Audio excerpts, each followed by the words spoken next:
What's going on? Hope you're having a great day. If you love dance, throw a dance emoji in the chat. The guy or the girl.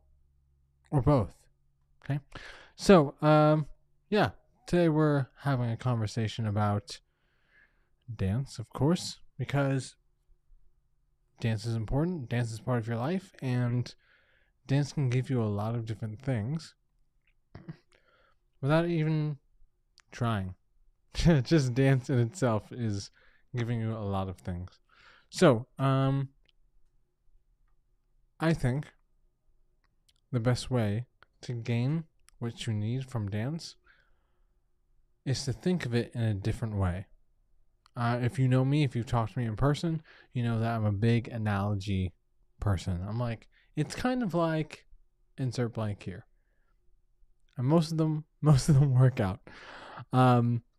So we're going to do that today. But first, my name is Joel Casanova. I'm the creator and founder of Beat Hunter Dance, and this talk show exists to help your dance journey be healthy, productive, and 100% yours. And 100% yours. This is not even, and it's freaking me out. Okay, so, dance is like drawing. So if you're thinking about dance, it's kind of like drawing. Okay, there's 3 different levels to drawing. I'm sure someone who actually is a visual artist would differ with what I'm about to say. But in terms of dance, if you're trying to relate dance to drawing and use it as an analogy, there's 3 levels, okay? The first level is a coloring book, right? So in a coloring book, the drawing is already done. They give you a coloring book, but it's empty on the inside, and you decide the colors, okay? So you're like, I'm going to make the face pink and the chest blue and the tail green or whatever, right? So you're like, I'm coloring in and deciding what colors I want, which is why it works for children a lot, because you're like, okay, I don't have to draw this. I just need to color it in and decide the colors that I want to connect to what I'm seeing right now on paper.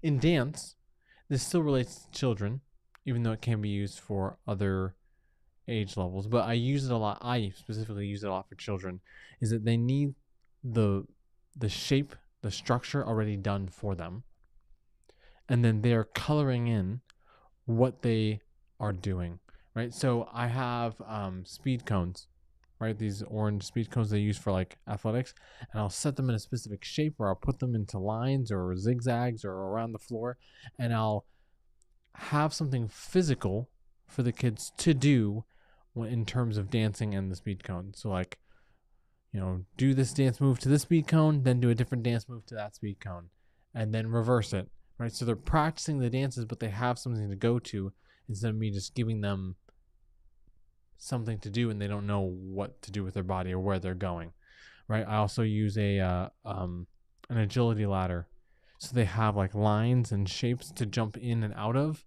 and they can use it. So I'm like, step into this square, then step into the next square, then step out, step into the next square. If you've never seen an agility ladder, it looks just like a ladder, but you lay it on the ground. And so a lot of sports people use it for like athletic, like increasing their footwork.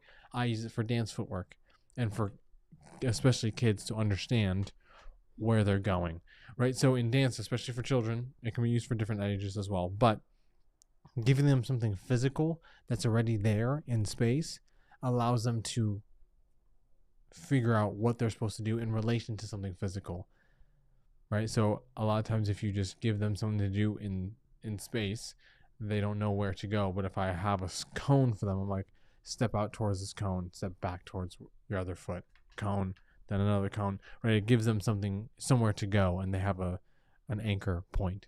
Okay, that's number 1, coloring book. Number 2, connect the dots, right? So connecting the dots is where you're drawing a shape, like not a shape. You're drawing a picture, right? But you go from each dot, number 1, number 2, number 3, they're all numbered, and you follow along so that you are drawing that shape. But the shape isn't done for you. You're the one making it real. So you can use a pen, or you can use a pencil, you can use a crayon, mix colors, whatever. But the idea is that as we're going through this thing, you realize by the time you get from 1 to whatever number is 1, whatever number ends the connect the dots, you stop and you go, okay, this is where I'm going. And then it creates a shape for you, and then you're done.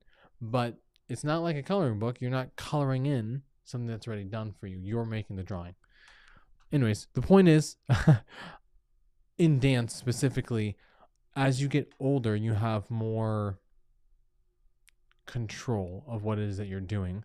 You can be given choreography, or you can be given an exercise, or you can be given a technique to practice, or you can be given a specific move or combo, even like several things connected together, but you're the one connecting it together, right? So like, for example, like an arm wave, if I go from my fingers to my shoulders, from my shoulders back to my fingers on the other arm, I am creating a specific shape, and then I show you how to do it, and then I walk you through it so that eventually you're doing it by yourself. But I've given you, okay, go from 1 to 2 to 3 to 4 to 5 to 6 to 7 to 8, and eventually you've created a wave. It's like connect the dots. I've given you a specific thing to do, but you have to do the thing. And there's no physical object for you to use in dance class or my dance class. You're connecting the dots. The picture isn't made until you've done it. So that's when another phrase that is used in that same way is like, I'm giving you choreography, but I want you to make it your own. And a lot of choreographers will say this phrase, I want you to make it your own. And because you're making it your own, you're basically saying, I'm taking this move and I'm changing it just a little bit, or I'm absorbing it and kind of putting my own spin on it, because I have a shape, but I'm doing it with a crayon versus you're doing it with a pencil versus this person's doing it with a paintbrush. Why not? The idea is you're walking through these different steps, but you're doing it in your own way, and you're the one creating it. No one's creating it for you. Okay? And then the final one is kind of a trick question. Okay? Number 3 is freehand. You're freehanding something. You have a blank page in front of you, and the drawing is being created from your mind to your hand to the page. Right? So you think of something, you have the whatever tool you have in front of you, a crayon, a pencil, a pen, a paintbrush, and it's being created from your mind to your hand onto the page. But it's just blank. There's nothing for you to go. So you could turn the page to the side, you could turn it upside down, you could basically make anything you want. There's this open-ended nature to freehand drawing. In dance, it's a trick question because all dance is like that. There is no should in dance, unless you're trying to hurt yourself. You shouldn't hurt yourself. But really, an even better way to say that is you don't want to hurt yourself, so don't hurt yourself, right? The point is, there's no should in dance, right? If I'm going here, here, here, here, and then my shoulders go ba, ba, ba, and then my head goes da, da, da, right? I'm deciding that in the moment. And so when I hear music on, as I start dancing, it's like, what should I do? And there's nothing for you to do. You can do whatever you want, right? You can use your legs, you can go to your chest, you can go to your shoulders, you can do all 3 at the same time. It's all up to you. You're freehanding it. And the reason it's a trick question is because all 3 levels are freehanding. You can go anywhere you want, but level 1, level 2 give you specific things to do in order to kind of give you like guardrails to your dancing. Not to necessarily like hinder you, but to give you structure so that when you get to freehanding, you already have structure inside of you. You've internalized the structure so that you can freehand in a skillful way, right? Coloring book to connect the dots to like eventually you're remembering how to draw this thing, and someone's like, hey, I'm asking you to draw a car or draw a cat or draw a building, right? Draw a house, the Empire State Building, a bridge, right? You're just thinking, how would I draw that? You have an idea in your mind and you go straight into your hand, which then goes onto the page.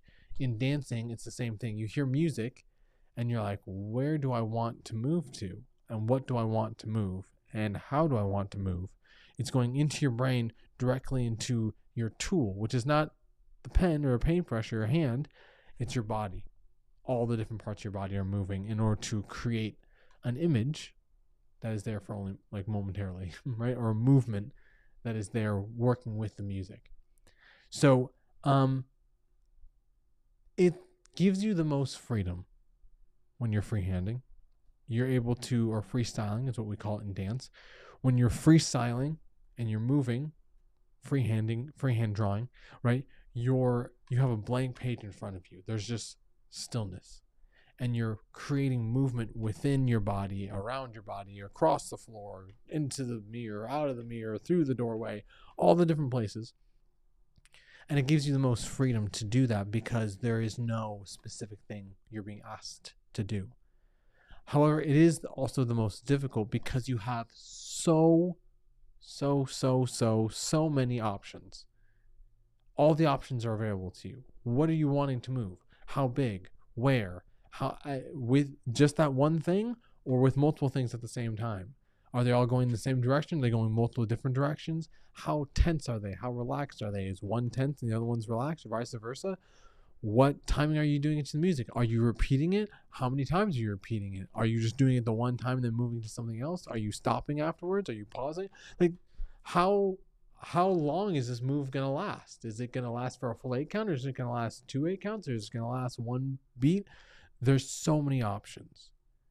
Okay, so as you start learning to dance, as you are growing in dancing, as you are refining your skill in dance, realize that if you hit a wall that is difficult for you to move into, or difficult for you to overcome, or difficult for you to master, it feels hard because it is hard.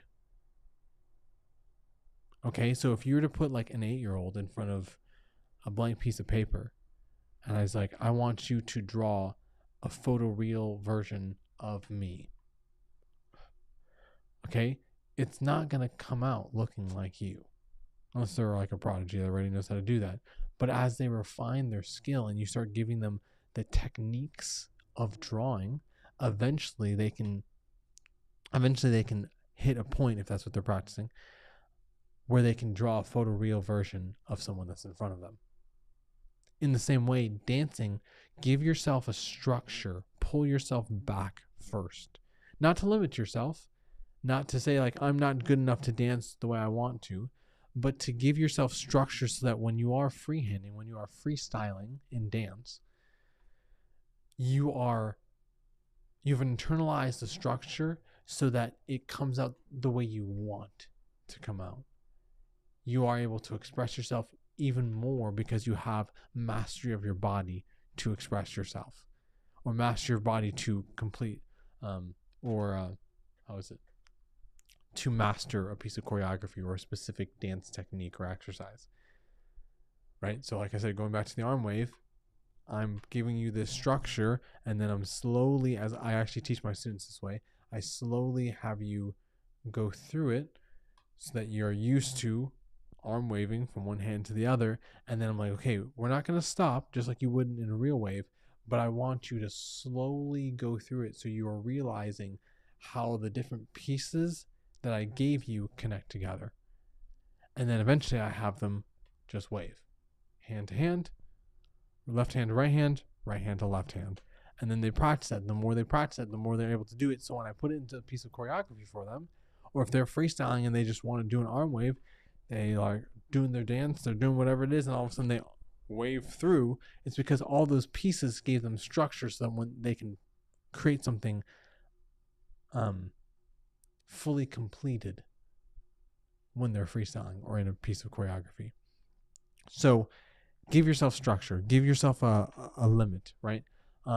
This can be musical or it can be physical.